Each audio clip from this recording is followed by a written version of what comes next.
अस्सलाम वालेकुम फ्रेंड्स, मैं अदनान मुस्तफ़ा और आज के इस लेक्चर में हम चैप्टर नंबर 3 जो है वो स्टार्ट करेंगे। चैप्टर नंबर 3 का जो नाम है वो फैक्टर्स एंड मल्टीपल्स। इससे पहले हमने चैप्टर 2 कंप्लीट कर लिया जिसका नाम था होल नंबर्स। वो अगर आपने लेक्चर्स नहीं देखे तो मैंने नीचे डिस्क्रिप्शन में वो सारे लिंक्स दे दिए चैप्टर नंबर 1 और चैप्टर नंबर 2 के, तो आप वो ज़रूर देखिएगा। तो आज का जो हमारा टॉपिक है वो चैप्टर नंबर 3 है, फैक्टर्स एंड मल्टीपल्स। अब यहाँ पर दो नाम्स आए हैं भाई। एक तो है हमारे पास यह फैक्टर, दूसरा है मल्टीपल्स। इसको अलग अलग समझने की कोशिश करते हैं। चलिए जी, पहले जो है ना हम फैक्टर्स उठा लेते हैं। अब यहाँ पर फैक्टर्स है क्या भाई? चैप्टर का नाम है फैक्टर्स एंड मल्टीपल्स। पहले ये तो जान ले कि फैक्टर है ही क्या असल में। अब फैक्टर एक्चुअली है क्या? Factor is a number. अब मैं यहाँ पर इसकी डेफिनेशन लिख लेता हूँ। अ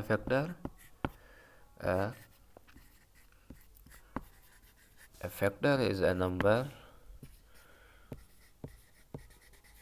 A factor is a number which divide the dividend, अब ये डिवाइडेंड क्या है मैं आपको चलकर आगे समझाता हूँ। डिवाइडेंड कंप्लीटली डिवाइडेंड को डिवाइड कर ले, लीविंग नो रिमाइंडर।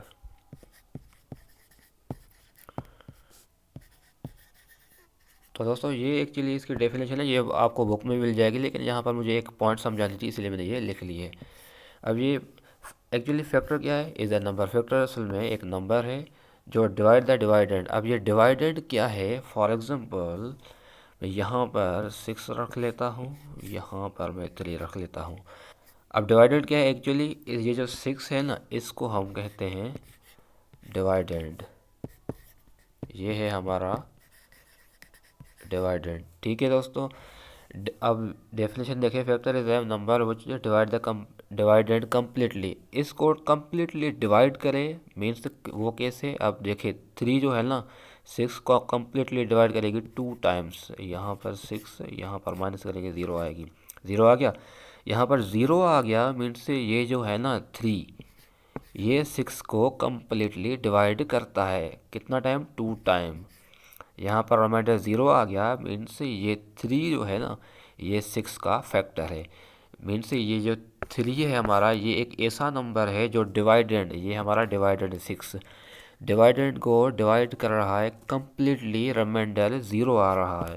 यहाँ पर कह रहा है ना कम लीविंग नो रिमाइंडर, रिमाइंडर आ ही नहीं रहा ना। रिमाइंडर 1 आएगा, 2 आएगा, फिर हम कहेंगे भाई रिमाइंडर 1 2 है, लेकिन यहाँ पर 0 आ रहा है मीन्स रिमाइंडर कोई भी नहीं आ रहा। तो मीन्स ये 3 एक ऐसा नंबर है जो 6 को डिवाइड कर रहा है completely.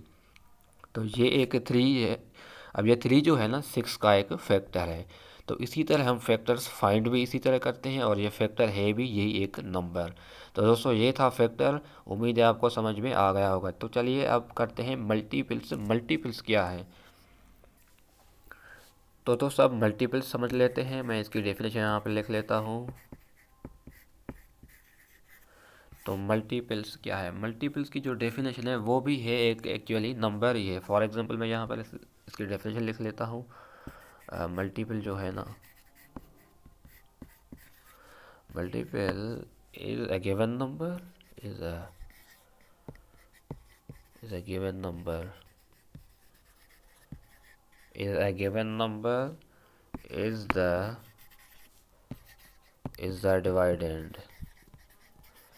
Dividend for which the given number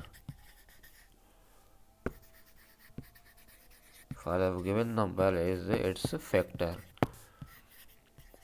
अब ये यहाँ पर जो डेफिनेशन मैं ऐसे ही लिख रहा हूँ आपको समझाने के लिए, ये पॉइंट पॉइंट जैसे यहाँ पर मैंने इससे पहले फैक्टर्स का समझा था डिवाइडर क्या है, इसीलिए मैं लिख रहा हूँ यहाँ पर। वैसे मैं आपको समझाऊंगा वो ज़्यादा बेहतर रहेगा एज़ कम्पेयर टू डेफिनेशन की। डेफिनेशंस आप खुद बुक्स में पढ़े हुए हैं, वो आप खुद पढ़ लीजिएगा।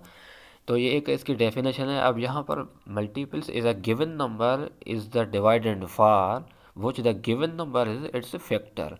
अब जैसे यहाँ पर, अब डेफिनेशन आपको समझ में नहीं आएगी, मैं यहाँ आपको समझा लेता हूँ। यहाँ पर मैं कह रहा हूँ भाई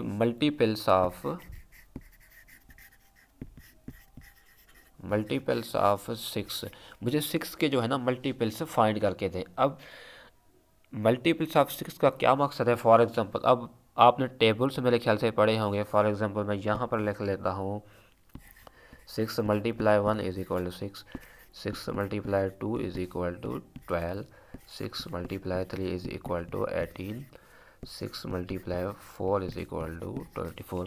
अब एक्चुअली ये जो नंबर्स आ रहे हैं ना, यही बेसिकली मल्टीपल्स कहलाते हैं। अब यहाँ पर कह रहा है कि भाई 6 के मल्टीपल्स बताएं, 6 के मल्टीपल्स। अब एक ही नंबर के अनलिमिटेड मल्टीपल्स हो सकते हैं। अगर वो हमें बता देता है कि भाई यहाँ तक चाहिए तो ठीक है, वरना एक नंबर के अनलिमिटेड नंबर ऑफ मल्टीपल्स हो सकते हैं। यहाँ पर 6 के हमने कुछ फाइंड किए हैं, 6, 12, 18, 24। लेकिन अगर नीचे जाएंगे ना 5, 6, 7 वगैरह नीचे जाएंगे तो ये मल्टीपल्स भी आते ही जाएंगे। बहरहाल मल्टीपल्स निकालने का जो मतलब फाइंड करने का तरीका है वो इसी तरह है। जैसे आप टेबल लिखते हैं तो ये जो है ना, ये इसके मल्टीपल्स आते जाते हैं। तो दोस्तों यही था मल्टीपल्स।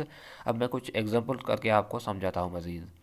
मैं कह रहा हूँ कभी पहले फाइंड करते हैं फैक्टर्स। फाइंड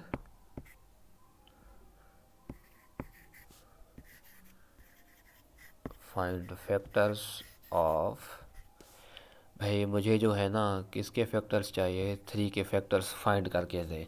अब फैक्टर्स निकालने का जो तरीका है वो मैंने आपको बता दिया था भाई। यहाँ पर जिसके चाहिए वो उसको बीच में रख लें। अब यहाँ पर देखें, यहाँ पर जो है ना वो नंबर रखें जो इसको कम्प्लीटली डिवाइड करे, रिमाइंडर 0 आ जाए, मीन से वो उसका फैक्टर है। यहाँ पर मैं 2 अगर रखता हूँ तो 1 टाइम 2 आता है, लेकिन रिमाइंडर 1 बचता है, तो ये मीन्स हमारा ये फैक्टर नहीं हो सकता। ठीक है, अब आगे चलते हैं। मैं इसको 3 खुद डिवाइड कर लेता हूँ 3 से, तो 1 टाइम ये 0 आ गया। तो दोस्तों बिल्कुल ये 3 जो है ना ये हमारा फैक्टर्स हो सकता है।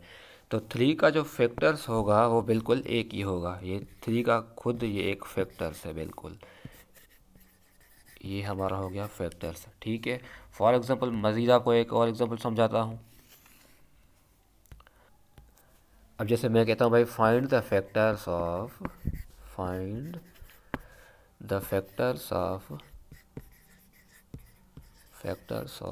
10। मैं कह रहा हूँ भाई 10 के फैक्टर्स जो है ना वो फाइंड करें। कैसे करेंगे? पहले आप 10 को यहाँ पर रख लें, उसके बाद यहाँ पर वो नंबर रखें जो 10 को कम्प्लीटली डिवाइड करें, रिमाइंडर 0 आ जाए। मैं पहले 2 रख लेता हूँ। मेरे ख्याल से 5 टाइम जो है ना 10 0 आ जाएगा। ये देखिए 0 आ जाए, तो 2 5 10 0 आ रहा है ना, तो मीन से ये एक हमारा जो है ना फैक्टर्स बिल्कुल है। उसके बाद हम कर लेते हैं जी, 2 तो आ गया, 3 नहीं आएगा क्योंकि 3 3 इधर 9 होता है, यहाँ पर 10 है तो वो नहीं आएगा। 4 भी नहीं आएगा, 5 आएगा, तो यहाँ पर मैं 5 रख लेता हूँ। यहाँ पर 10, तो मेरे ख्याल से 2 टाइम्स जो है ना 10 आएगा, तो यहाँ पर ये आ गया। ठीक है, तो दोस्तों ये भी हमारा एक फैक्टर आ गया। उसके बाद 6 भी नहीं आएगा मेरे ख्याल से, 7 भी नहीं है, 8 भी नहीं है, 9 भी नहीं है, 10 अज खुद होगा। यहाँ पर 10, यहाँ पर 10, 1 टाइम मेरे ख्याल से 10, यहाँ पर 0 आ गया। देखा 0 आ गया, तो यहाँ पर मीन्स 10 जो है वो खुद का फैक्टर्स है। मीन्स यहाँ पर हमें कितने फैक्टर्स मिले? एक तो 2 फैक्टर मिला, एक 5 फैक्टर मिला और एक 10 फैक्टर मिला। ये हमारा हो गया जी आंसर। मीन्स फैक्टर वो नंबर है जो डिवाइडेंड को कम्प्लीटली डिवाइड कर ले, इसको हम कहते हैं डिवाइडेंड। डिवाइडेंड को कम्प्लीटली डिवाइड करें, रिमाइंडर जो है ना वो क्या आ जाए? 0 आ जाए, इसको हम रिमाइंडर कहते हैं। ये हमारा रिमाइंडर है। रिमाइंडर 0 आ जाए मीन्स वो उसके फैक्टर्स हो सकते हैं। तो यहाँ पर 10 के जो फैक्टर्स हैं वो 2, 5 और 10 है। तो दोस्तों यही था फैक्टर्स, बिल्कुल आसान है। इसके बाद चलते हैं मल्टीपल्स। अब दोस्तों मल्टीपल्स समझ लेते हैं। मैं कह रहा हूँ भाई find the multiples, find the multiples, find the multiples. मुझे मल्टीपल्स करके दें 3 की जो है ना मल्टीपल्स फाइंड करें, लेकिन यहाँ पर कह रहा हूँ कि लेस देन, भाई लेस देन 15 हो। वैसे तो एक नंबर के अनलिमिटेड मल्टीपल्स होते हैं, चलता जाएगा, हम वो नहीं फाइंड कर पाएंगे। तो मैं यहाँ पर कंडीशन लगा लेता हूँ भाई फाइंड करें लेकिन लेस देन 15 हो। अब देखिए पहले तो आपको तरीका आना चाहिए कि मल्टीपल्स फाइंड कैसे करते हैं। फाइंड करने का जो तरीका है ना, जैसे आप टेबल लिख लेते हैं, मेरे ख्याल से मैं यहाँ पर लिख लेता हूँ 3 × 3 is equal to 3, 3 × 2 is equal to 6, 3 × 3 is equal to 9, 3 × 4 is equal to 12। यहाँ पर हमारे पास 3 × 5 इज इक्वल टू 15 आ गया। ठीक है दोस्तों, अब बेसिकली ये जो नंबर्स आते जा रहे हैं ना, यही हमारे कहलाते हैं मल्टीपल्स। ठीक है दोस्तों, ये हमारे हैं मल्टीपल्स। ये जो आंसर आते जाते हैं ये हमारे होते हैं मल्टीपल्स। लेकिन यहाँ पर मुझे मिल रहा है कि भाई मल्टीपल्स लेस देन 15 हो, तो एक तो 3, 6, 9 और 12, 15 नहीं आएगा क्योंकि लेस देन 15 बोल रहा है, तो ये हमारे पास सिर्फ 12 तक आएंगे। ये हो गया हमारा ये आंसर। 3 के जो मल्टीपल्स हमसे पूछ रहा था लेस देन 15, वो 3, 6, 9 और 12 है। और मल्टीपल्स फाइंड करने का जो तरीका था वो ये था, जैसे मल्टीप्लाई करते जाएंगे हम, ये हमारे पास नंबर्स आते जाएंगे, तो ये हमारे मल्टीपल्स कहलाते हैं। तो दोस्तों यही था मल्टीपल्स। उम्मीद है ये भी आपको समझ में आया होगा। आज का जो टॉपिक था हमारा फैक्टर्स एंड मल्टीपल्स, और फैक्टर्स कैसे फाइंड करते हैं, मल्टीपल्स कैसे फाइंड करते हैं, वो भी मैंने आपको सिखा दिया यहाँ पर। इंशाल्लाह अगले लेक्चर में हम मज़ीद एक्सरसाइज की तरफ चलेंगे।